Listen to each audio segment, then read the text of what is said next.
hello guys good morning जय जगन्नाथ मु स्वागत जनाऊँ यूट्यूब चैनल ओडिया मेडिकल गुरु को आज भिडियो जाना कफ विषय आपन तो कफ ना शुणी गोटे सुखिला काश आ गोटे ओदा काश माने ड्राई कफ आ वेट कफ ये दुईटा भितर कौन डिफरेन्स अच्छी आ कौन होता है आईटा हेल्ले कौन करेंगे जाना ये भिडियो को संपूर्ण देखूँ जापर दुईटा भितर डिफरेन्स कौन तो चलते भिडियो स्टार्ट करवा फर्स्ट जाना ड्राई कफ विषय ड्राई कफ को केस होता है कि जिते बड़े आपण एलर्जी लगी रही से केस होता है एलर्जी हो जानवे केमी जमी कि किसी जन केस होता है जदि से पॉल्यूशन भीतर को जाऊँच कंटिन्यू काश होता है आ गोटे किसी लोक थाए एक्सेस कोल्ड हो गले माने जदि ठंडा प्रोडक्ट खाऊँ तो से केस भी काश होता है सुखिला काश होता है आउ श्वास रोग जदि कहार श्वास जदि आजमा केस भी सुखिला काश आसी थाए आउ जदि हाइपर एसिडिटी आपन को कंटिन्यू एसिडिटी लगी रही से केस सुखिला काश होता है ड्राई कफ होता है लारिंजाइटिस जोटा कि आम स्वेलिंग इन्फ्लामेशन होता है लारिंग्स जोटा सोर थ्रोट तापर होता है टॉन्सिलाइटिस केस भी होता है आम तो घंटिका अच्छी तंटीर से स्वेलिंग हेल्ले भी आम सुखिला काश होता है साइनस केस भी होता है आउ कौ केस होता है आजमा एलर्जिस एगुड़ाक होता है तो तापर जाना चलते वेट कफ वेट कफ जोटा कि कफ विथ म्यूकस माने जो ओदालिया जो कफ जमी की काश जमी थाए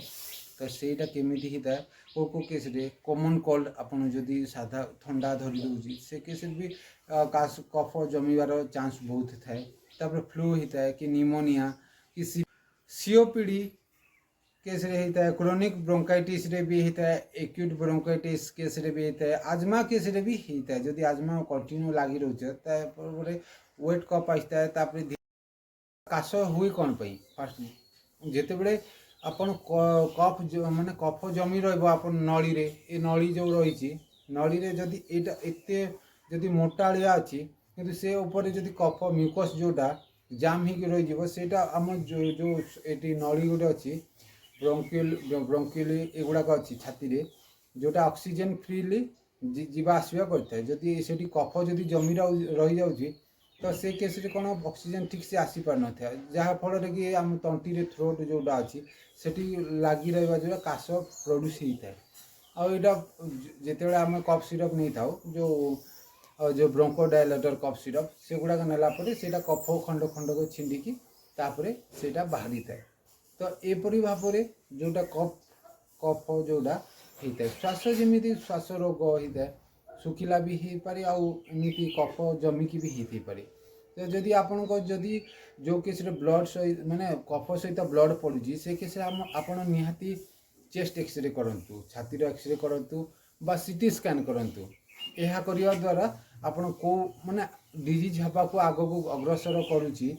तो सहीटा आपण आराम से जानीपर किंतु काश हो भाविकी आप इग्नोर करतुनि जदि 5 ରୁ 7 दिन कंटिन्यू जदि आप नॉर्मल मेडिसिन खाइला पर भी जदि कमुनी